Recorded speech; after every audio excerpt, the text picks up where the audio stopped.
अनुराग भदौरिया जी, आपके पास आ रहा हूं। और अब तो मैंने ऑन एयर बिना आपके दिए बोल दिया, अब तो यार एक वो काला खट्टा जो गोला बना रहे थे अब तो भेजवा देना। अनुराग भदौरिया जी, अनंत विजय जी ने ऐसे बोल दिया, इतना मैं आपका फेवर करता हूं। बताइए ऐश्वर्या जी, ऐश्वर्या रोज कुछ ना कुछ खेत से काटते हैं आपके, कुछ ऑर्गेनिक का जमाना चल रहा है, कुछ ऑर्गेनिक भिजवाई देना है। वो उनका प्यार, बोलिए, वो अनंत जी को भी लाइए। वो उनका प्यार है और सबका आपसी प्यार है।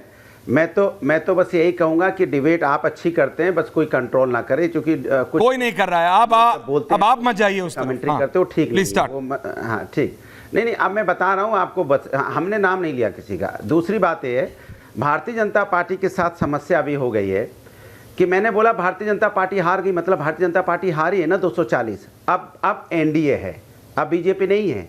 सही कह रही थी कंचना जी, आप गारंटी नहीं चलेगी, अब एनडीए की गारंटी चलेगी, तो उस पर चुप्पी मार गए। आप हमारी साथी कंचना जी और बताना भूल गई, जो प्रभु राम को सीता माँ के बारे में क्या उन्होंने बोला था, सॉरी प्रभु राम और विष्णु जी के बारे में पार्लियामेंट के अंदर में, वो क्यों रिपीट करने की जरूरत, उन्होंने अपनी पार्टी में भी ले लिया और उसके ऊपर कोई कार्रवाई भी नहीं की। अभी पार्टी में उनके बेटे को मंत्री भी बना रखा है। इसलिए प्रभु की बात ये लोग सुन तो लीजिए, ये प्रभु की बात इसलिए करते हैं, इनको हमारा, मैंने फिर रिपीट कर रहा हूं, प्रभु हमारी आस्था का विषय है, राजनीतिक विषय नहीं। हम विपक्ष में रह के जनता के हित की बात कर रहे हैं। जब से आपने डिबेट शुरू की है कंचना जी ने, हमने कौन से मुद्दे उठाए? पेपर लीक का मुद्दा उठाया, हाथरस में हमारे लोगों जिनकी मौतें हुई हैं उनका दर्द हमने बयान किया। यहाँ पे किस तरह से देश के अंदर में किसान परेशान, उसकी बात करते हैं हम लोग, युवा परेशान, उसकी बात करते हैं, महंगाई की बात करते हैं। ये किसकी बात करेंगे? ये प्रभु राम की राजनीति के रूप से बात करते हैं। अरे भैया, वो मेरे आस्था का विषय, उनके बच्चों के बारे में बात होती ही नहीं है। मैं इतनी देर से चिल्ला रहा हूं, चलिए 30 सेकंड का मौन करते हैं। 120 लोगों की मौतें हुई हैं, चलिए 130 सेकंड का मौन करते हैं। हाथरस में इतनी बड़ी घटना हुई है, भारतीय जनता पार्टी कुछ कहे ना कहे, हम लोग 30 सेकंड का मौन जरूर रखते हैं उनके उसमें। चलिए रखते हैं।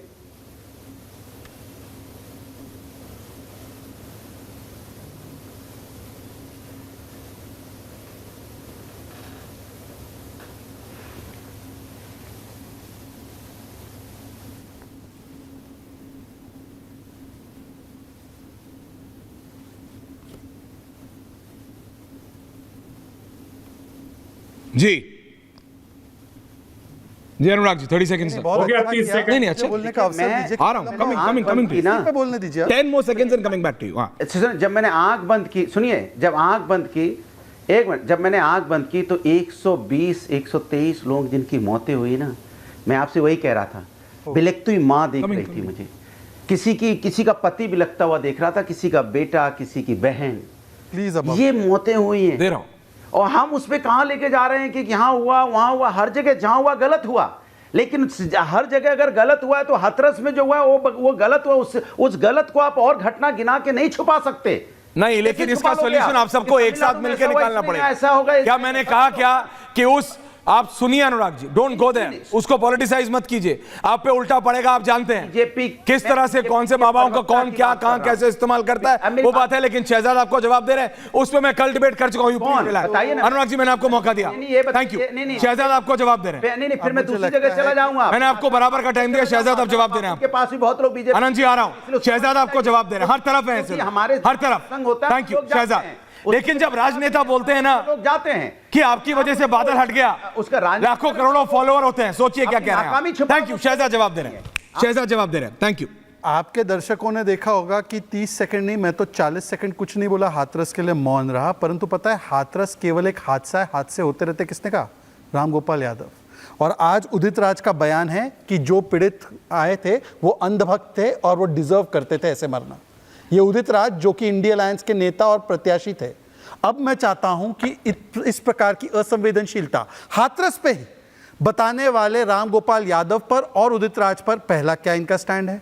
दूसरी बात, यहां पर तो संवेदनशीलता दिखाई, पर अखिलेश जी का, इंडिया अलायंस के कोई भी बड़े नेता का कल्लकुरुचि में मारे गए दलितों के ऊपर एक ट्वीट यदि हो, हमारे तो हाथरस पे अनेकों बयान है, हम लोग तो कह रहे हैं कि कड़ी कार्रवाई हो, पर इनका एक ट्वीट हो तो मैं उस पर उनसे माफी मांग लूं।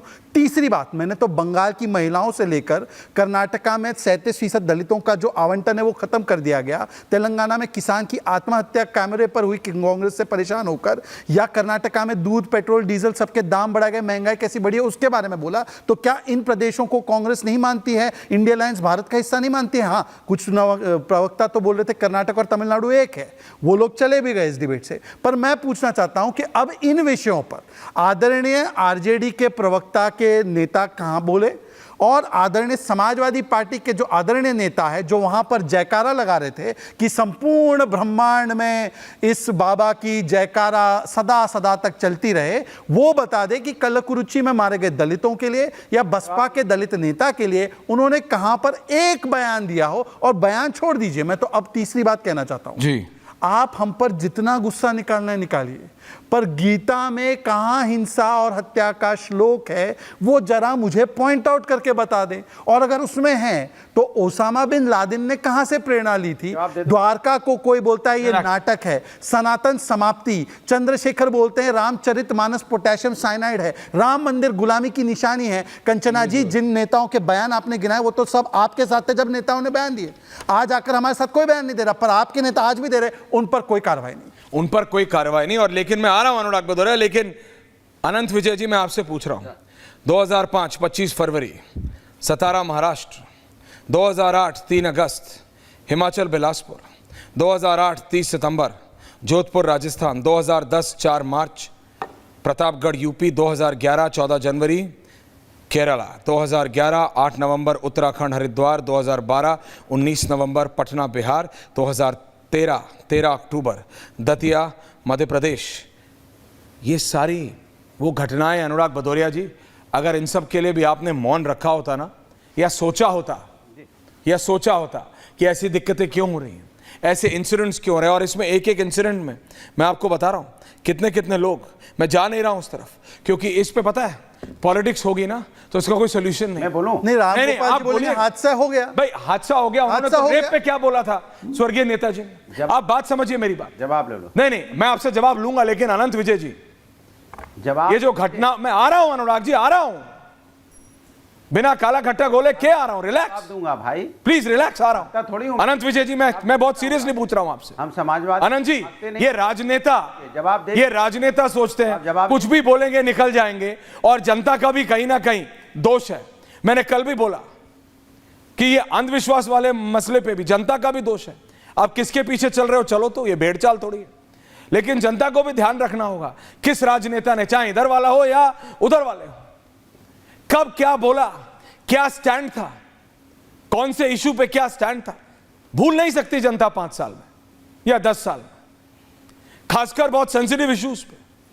लेकिन ये राजनेता तभी तो हल्के में लेते हैं जनता को, आप लोगों को, क्योंकि आप भूल जाते हैं, चाहे वो बीजेपी वाले हो, सपा वाले हो, आप वाले हो, बसपा वाले हो, जो मर्जी हो, कांग्रेस वाले हो, अगर आप याद रखेंगे कि आज शहजाद ने क्या बोला तो 10 साल बाद भी आपको याद रहेगा अनुराग भदौरिया ने क्या बोला, उनकी पार्टी के नेता ने क्या बोला, या कंचना जी की पार्टी के नेता ने क्या बोला। जब वो आपकी दहलीज पे हाथ फोल्ड करके आते हैं ना, हाथ जोड़ के वोट मांगने, जब आप उन्हें याद दिलाएंगे तुमने तो ये बोला था, किस मुंह से आए हो, उस दिन से नेता बदल जाएंगे। Anant Vijay ji, I want your view point on this. Anant ji, और फिर अनुराग जी आ रहा हूं। ये बात आप बिल्कुल ठीक कर रहे हैं, और जनता की स्मृति थोड़ी कमजोर होती है, इसका फायदा ही, ये बेजा फायदा ये राजनेता उठाते हैं, कुछ भी बोल के निकल जाते हैं। संसद भवन में अभी एक सज्जन कह रहे थे कि राहुल गांधी ने हिंदुओं को नहीं बोला था, आप उठा के देख लीजिए, पहला बयान उन्होंने हिंदुओं को हिंसक बोला, उसके बाद जब प्रधानमंत्री ने खड़े होकर इंटरवीन किया तो उनको लगा कि कुछ गलती हो गई हमसे, वो तुरंत उस पर रिएक्ट किए और उसके बाद उन्होंने पलटी मारी। तो ये तो कांग्रेस पार्टी तो हिंदुओं के खिलाफ, अच्छा कांग्रेस पार्टी बड़े पाठ पढ़ाती है कि इसका हिंदुत्व, उसका हिंदुत्व, उसका हिंदुत्व। क्या कभी इस्लाम के बारे में ऐसी बात होती है कि ये आतंकवादियों का इस्लाम है, ये लिबरल इस्लाम है, ये उसका इस्लाम है? नहीं होती, क्योंकि वहां सर तन से जुदा हो जाएगा आपका।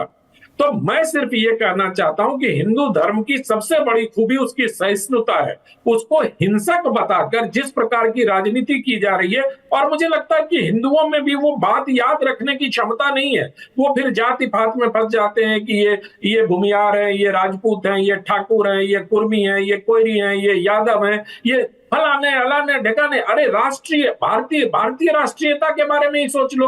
तो ये बात आपने बिल्कुल सही कही कि हिंदुओं में, खास तौर पर भारतीयों में, हिंदुओं में जो है वो याद रखने की क्षमता का ह्रास होता चला जा रहा है लगातार। और अपने स्वभाव के कारण आज इस प्रकार की बात है कि कोई आंख उठा के कहता है कि राम मंदिर का आंदोलन खत्म हो गया। राम मंदिर कोई आंदोलन था क्या?